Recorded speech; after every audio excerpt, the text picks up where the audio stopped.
Hello, how's it going, everybody? Good to see you. Good to be back. Ed Ponsi here.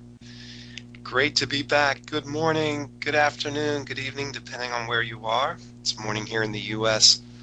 Today it's Tuesday, November the 7th, right? So it's election day in the US. I guess it's the first anniversary of election day. And because it's election day again, only we're not voting for a president today. We're voting for all sorts of smaller elections going on in the US today. My kid's home from school. So, um, so, all kinds of interesting things, right? Smaller elections going on in the US. So, um, we have, I wanted to show you a little bit about RSI, and then we'll jump into a few trade setups, maybe. Because this is Twitter, the stock Twitter. And RSI has been working very nicely on the daily chart of Twitter. And I wanted to show this to you because I just thought it was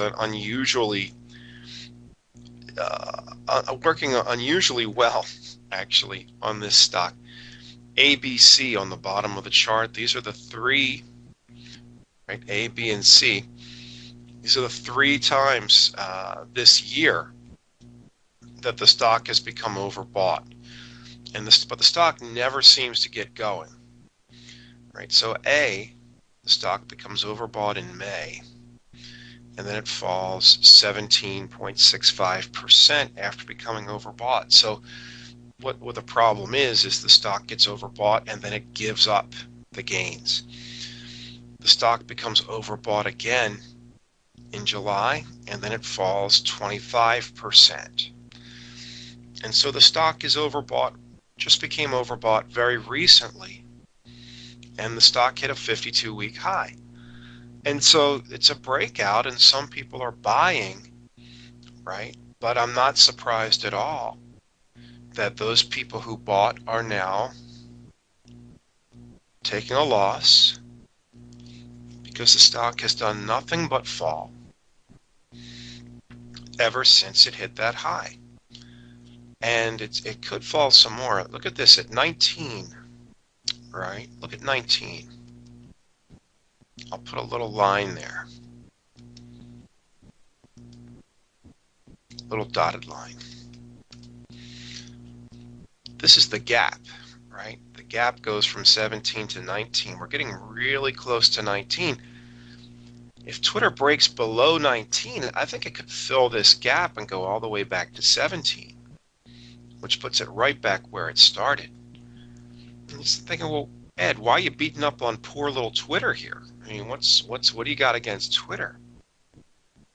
Well, Twitter's a piece of junk. I mean, really, as a stock, I like it as a social media platform a little bit. I think it has potential. I think it's poorly managed, but it's only growing, like they only grow their user base. First of all, the user base is not large. It's a small user base. Facebook has a much larger base. Facebook's user base grows at 17% per month.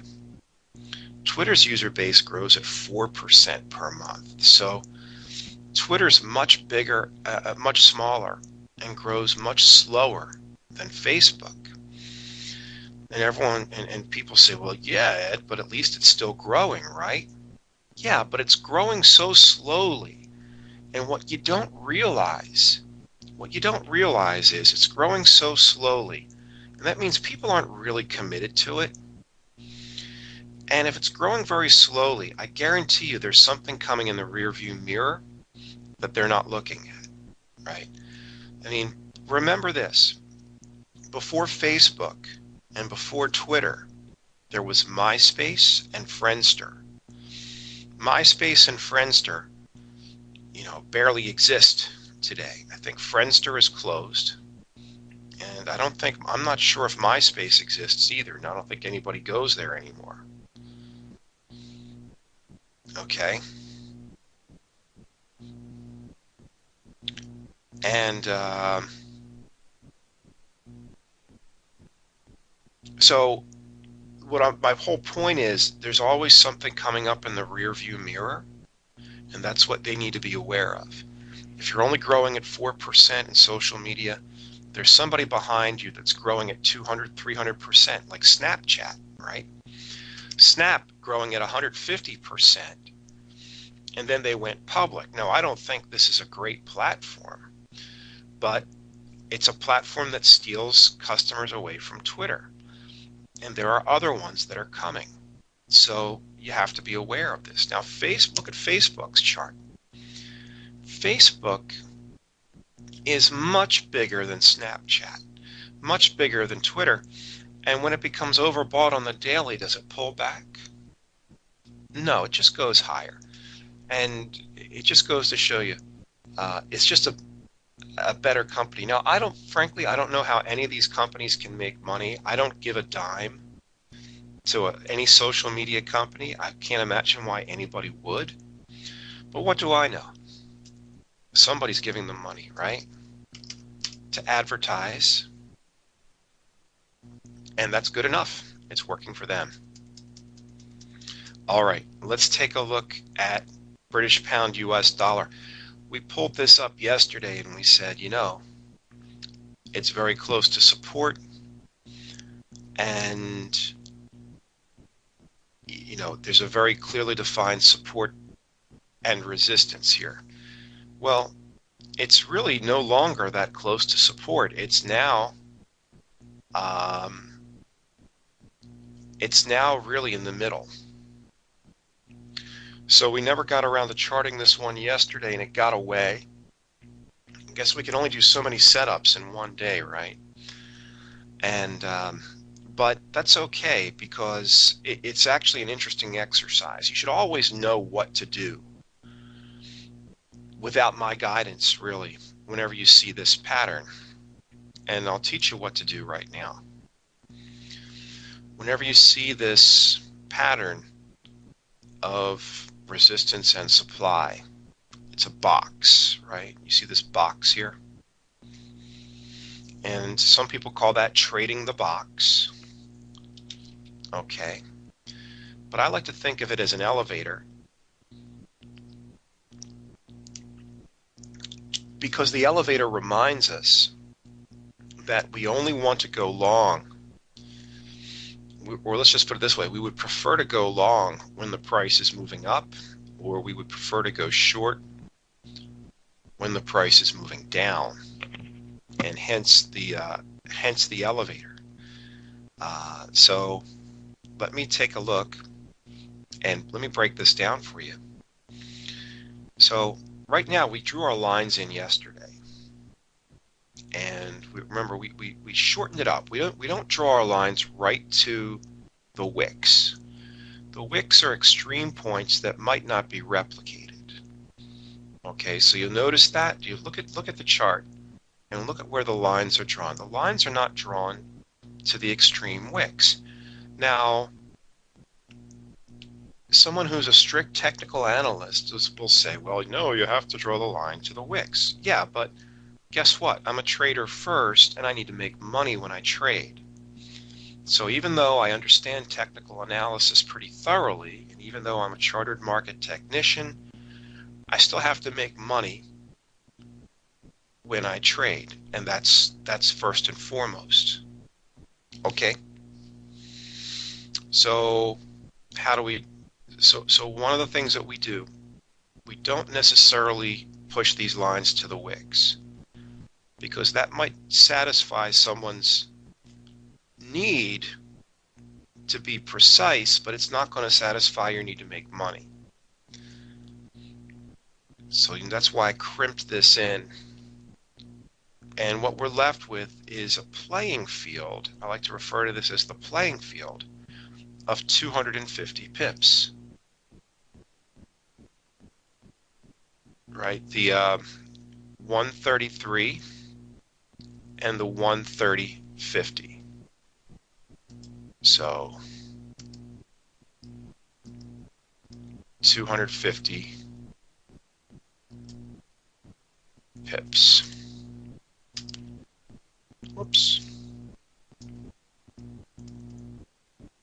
that's the size of the field, what I like to call the playing field. We'll be doing all of our work inside of this area here. And everything that we do is going to run off of that number, that 250 number. You're about to see that everything that we do is going to run off the number 250. I'll give you an example. 10% of 250 is 25. So 25 is going to become very significant for us. So add 25 to this black line, which I consider to be support. Add 25 to that, and you get your entry of 130.75. I'll make that green. This would be for a long trade.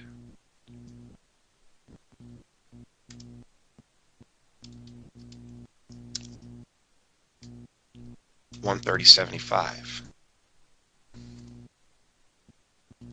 Subtract 25. 10% of 250 is 25. Subtract 25 from 130.50, and you're going to get your stop.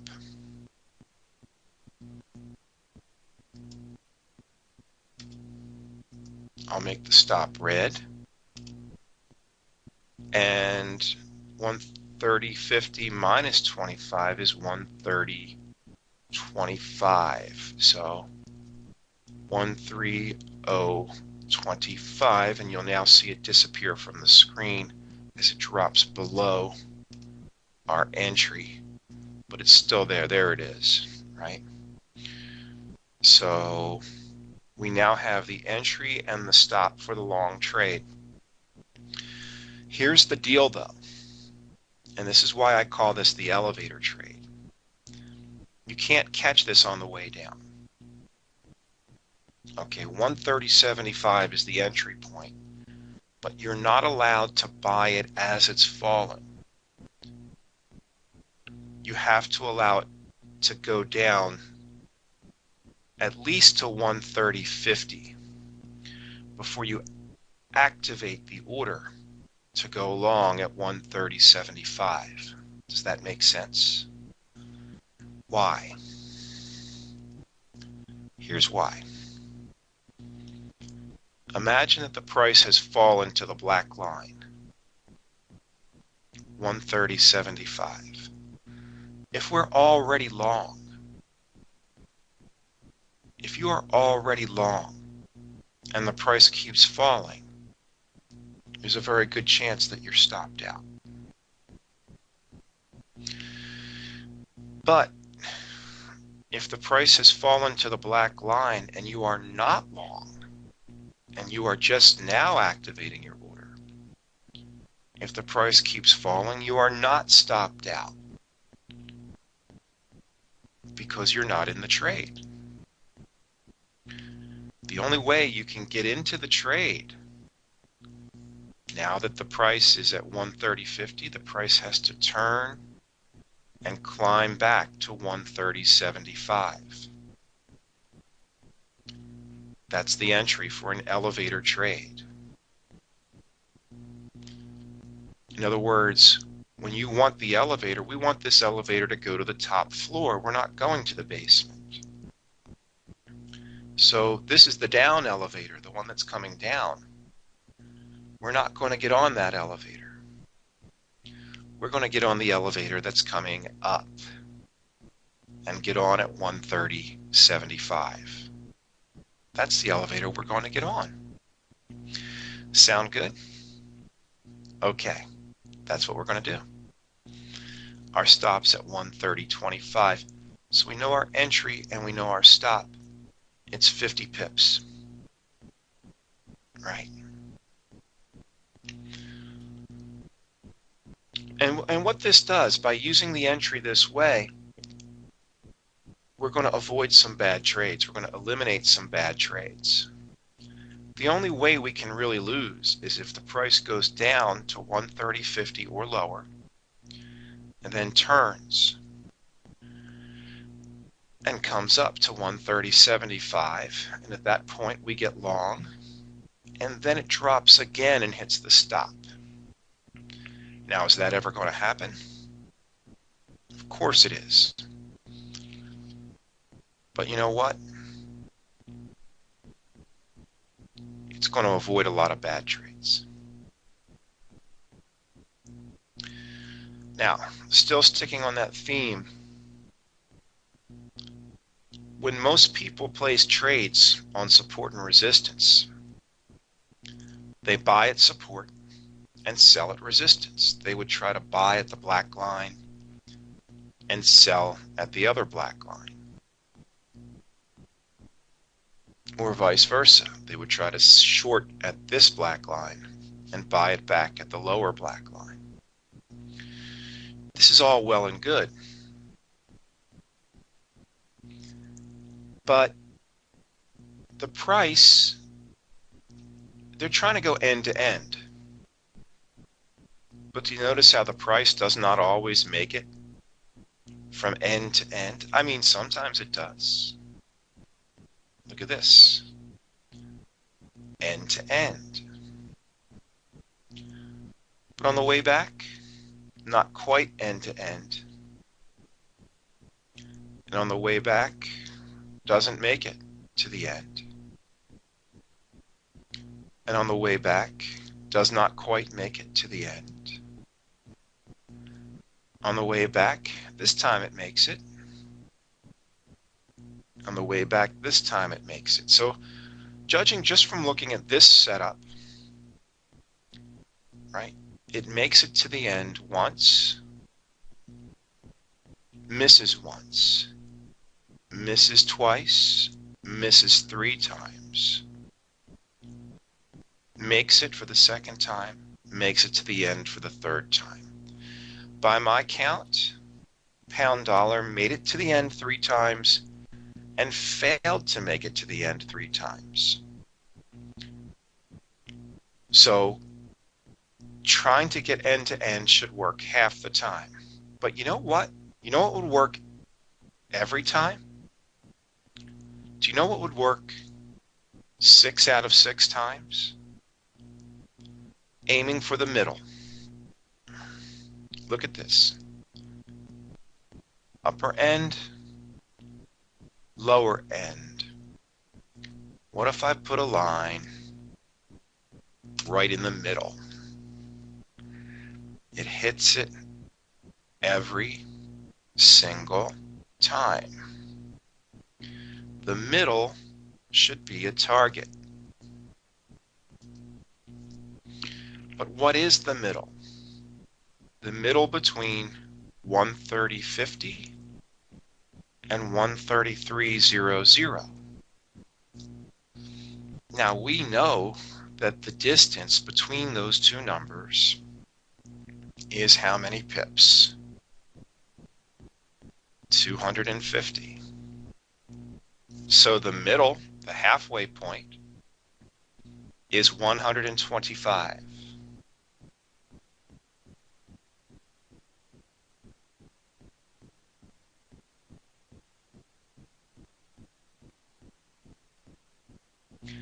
So simply add 125 pips to 130.50 and you get 131.75.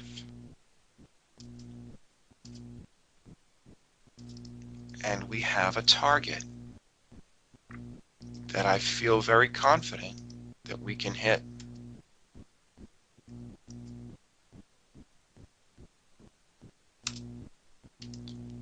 $131.75. So we know our entry, we know our stop, and we know one of our targets. You know me, I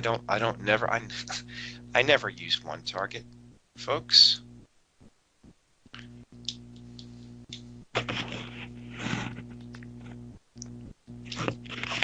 So what's the second target going to be?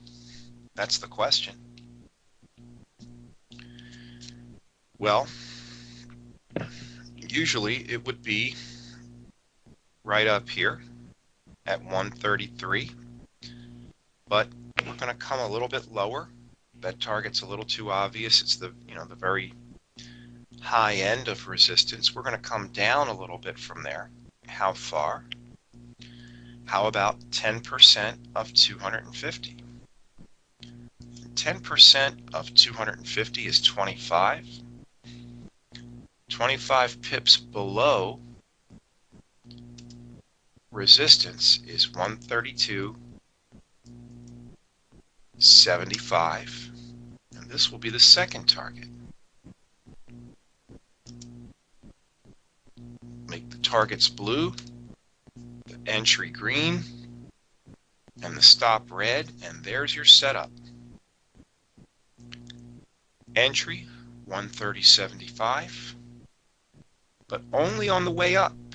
Cannot catch this on the way down. That is the caveat. The stop is 130.25. Target 1, 131.75. Target 2, 132.75.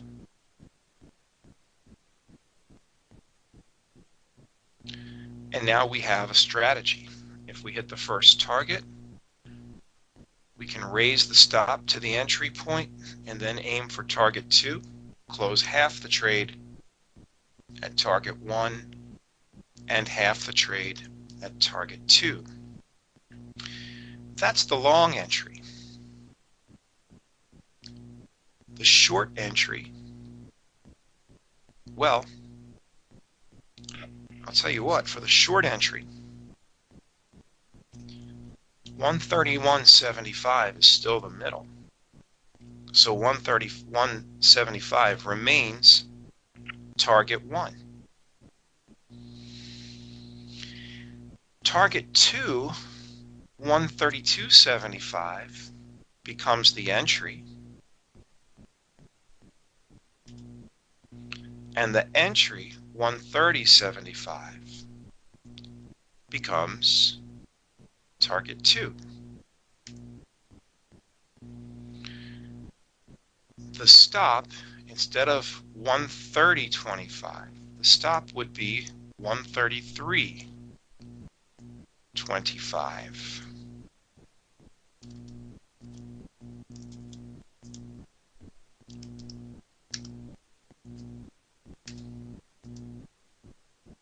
And so the short version of the trade would look like this. The caveat here, it's still an elevator trade, meaning we cannot enter short on the way up. That's the up elevator. We want the elevator that's going down. So we would allow the price to pass above us and go up to at least 133 before we activate our order to sell short at 132.75. In that case, if the price continues to move higher, it can go higher without us, and we won't care because we will not be in the trade.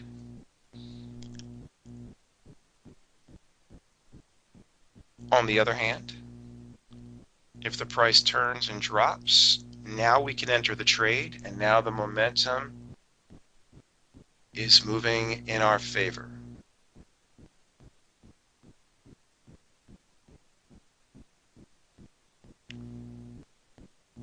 Okay, now the momentum is moving in our favor.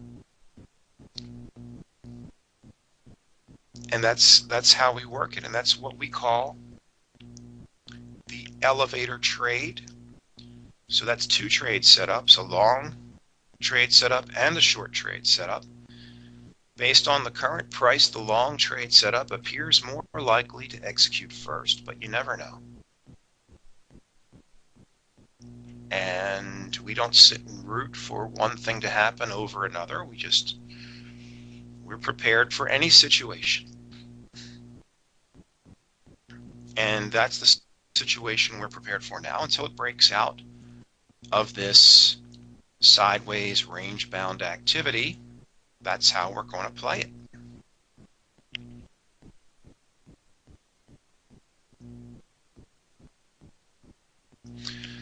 All right, it's now time to check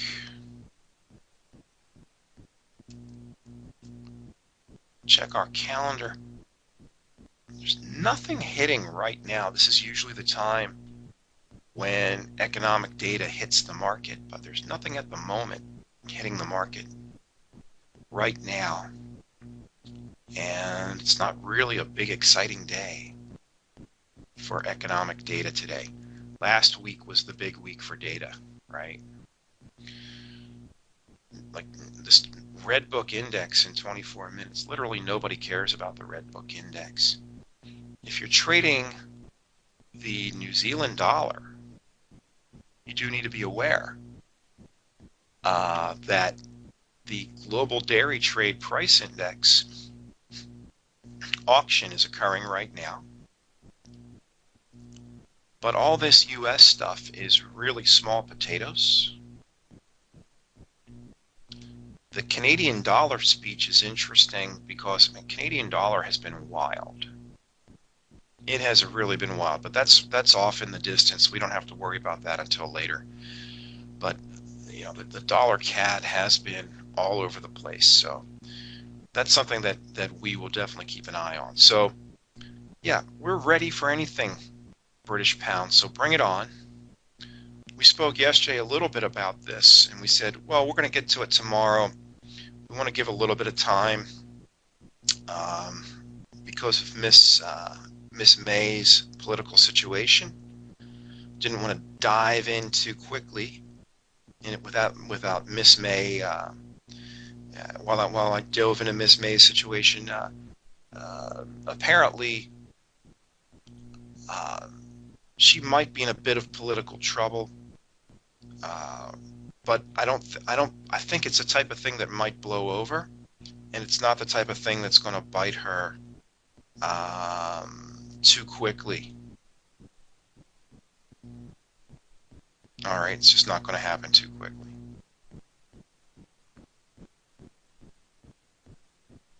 Okay. All right, and that's going to wrap up this session. So thanks for listening. And you've got your setups for British pound US dollar. When we come back, there's plenty more to discuss, including the breakout on oil, lots of charts to get to, more setups, more trade setups coming. This is Ed Ponsi for FX Street. I just want to say thanks for listening. See you back here in about 30 minutes. Take care.